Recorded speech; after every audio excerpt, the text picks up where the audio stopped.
Now, I'm not going to be making any excuse in this video.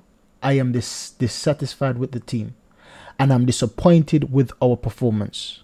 But there's a few things we need to think about. Yes, we could have done a lot more to win, and we should have. Right now, we're joint second with City, with Tottenham in the first place. And all three of us got knocked out of the competition. Now, I'm thinking, before, don't get me wrong, I really wanted to win this cup. Let me put that out there. I wanted to win this cup. But then, after I started to think, if Tottenham's out, and they're not in much competition this season, so they can rest a lot of their players, they can come fresh for the Premier League. City's out. They don't have to be worrying about other competition, about worrying about the players getting injured into smaller competition, as some may call it. So that gets me thinking, why am I not okay with us being out? Because we don't hear Tottenham fans or City fans reacting the way that we are reacting, like it's the only cup that we can win this season. Once again, I'm not downplaying the fact that I really wanted to win that cup. I wanted to do at least a double this season. But when I started to think about it, it's not necessarily a bad thing that we're out of the cup. We can start resting our players properly. That potentially could have been in this fixture further along the in the season. So for me, it's better this than getting one of our players injured. Now, another thing. People are criticizing Mikel Arteta. Well, and I understand it partially. But we also have to understand, right? We have to understand that Mikel Arteta is not the only one. Let's take a look at Tottenham and Manchester City. So this was Tottenham's team, right? So on the left, you see Tottenham's best 9 players. These are their best 9 players. And look, this is the team that lost, that got knocked out of the Carabao Cup. They've got Fraser in goal. That's not their number one keeper. Their number one keeper is Vicario. They've got Van de Ven, and even though Van de Ven, for me, is their best defender, he's not one of their best players this season in terms of stats, in terms of their ratings. He's their best defender to me, but based off their ratings, their players received this season is not one of their best players. Now, when you look at Davinson Sanchez, nowhere on this list. Emerson Royal, nowhere on this list. Let's start on the list on the left-hand side, because that makes more sense. James Maddison, not in the team. Son, not in the team. Romero, not in the team.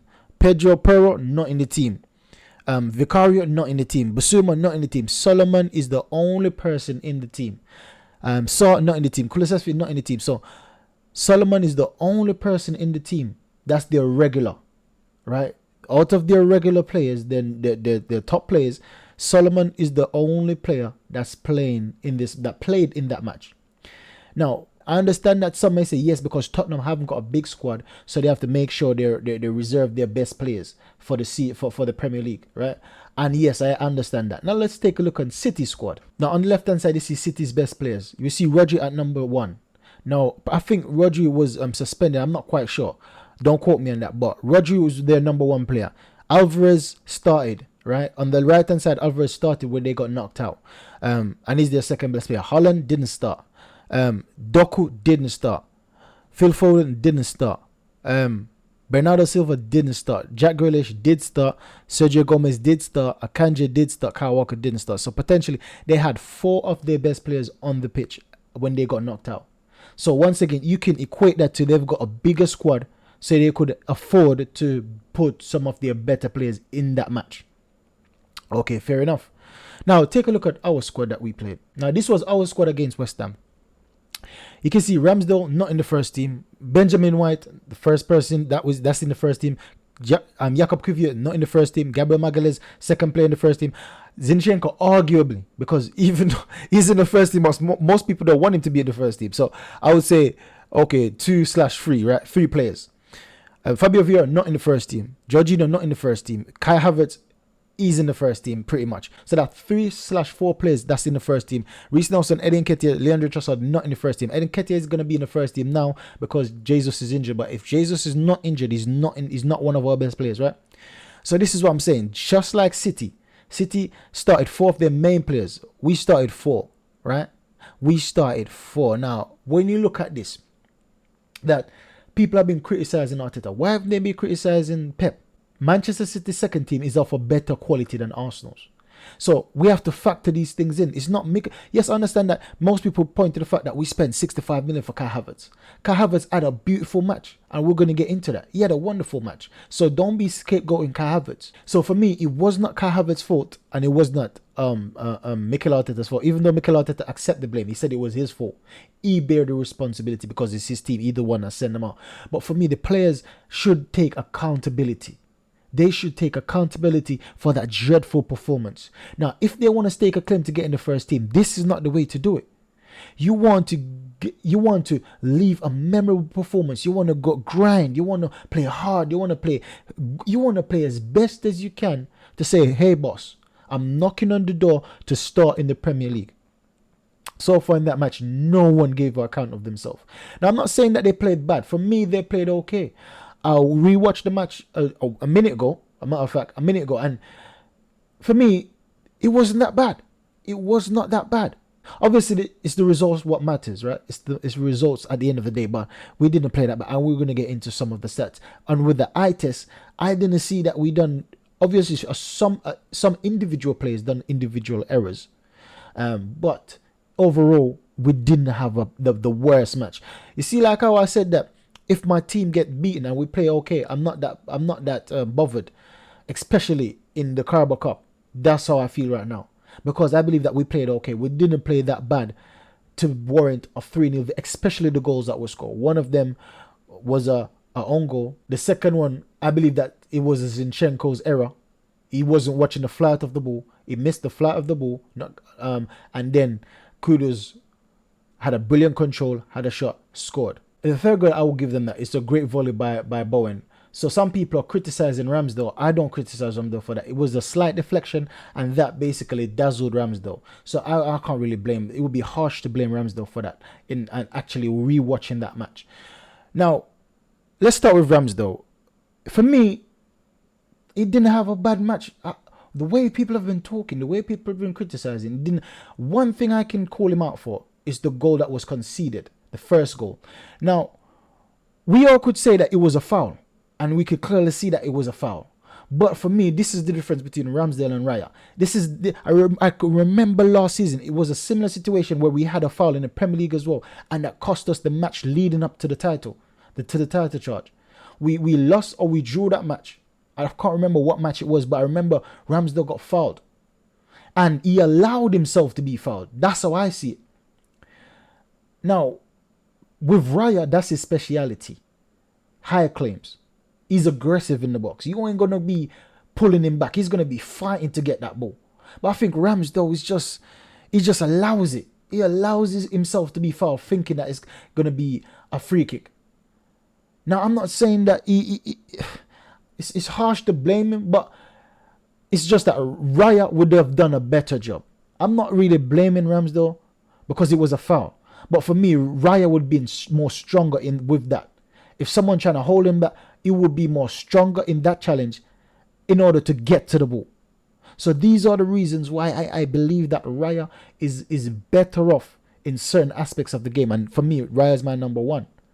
But Ramsdale, I've been saying that I want to see Ramsdale in a match situation to see how much he's improved, to see if he can actually get Raya out the team. But so far, he can't.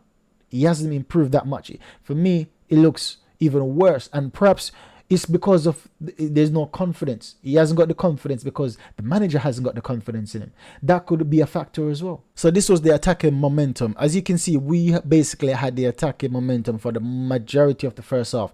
In the beginning of the second half, that's when the attacking momentum was up for them, for West Ham, and that's how they scored. After that, we controlled. So we controlled the whole first half, and we controlled basically the third quarters of the second half.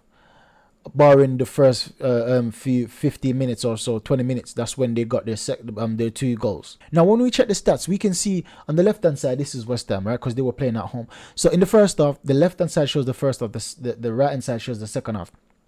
On the first half, they had 32 possession. We had 68 possession. We dominated them, which is expected because we're that team. We're that team where whenever we turn up to wherever we turn up, we'll always turn up to control the game, to control the ball and dictate the game. We had 8 shots on goal and 1 on target. For me, this is what I've been saying, that we are so poor when it comes down to conversion of shots on target comparing to the shots we have. Having 8 shots and having 1 on goal, that's and for Nketiah to be having such a brilliant match on the weekend, and now to be having this in the first half, 1 shot on target, that's poor. And if we have 1 shot on target, obviously he ain't gonna lead to much goal. It'd be a lucky shot to score the 1 shot on goal for the whole half.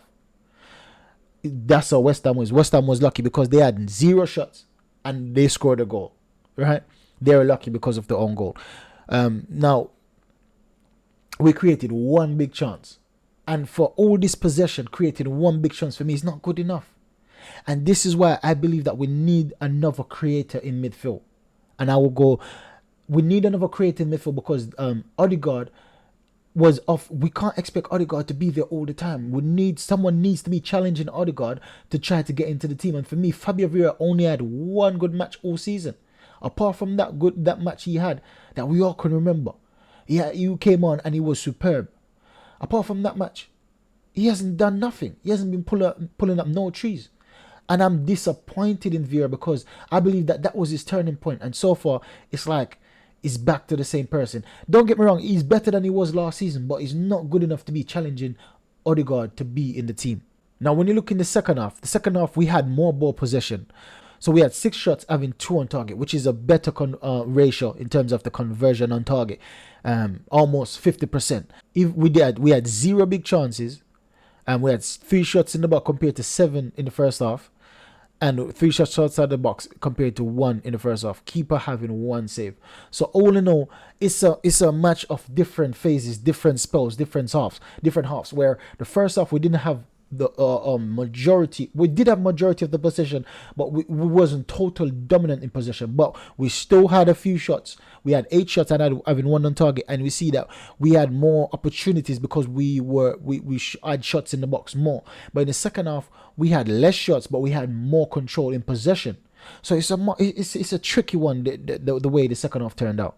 In the first half, we see that we had 307 passes at an 88% ratio. Long balls, we had completed 4 out of 16 long balls, which is poor. 25% ratio.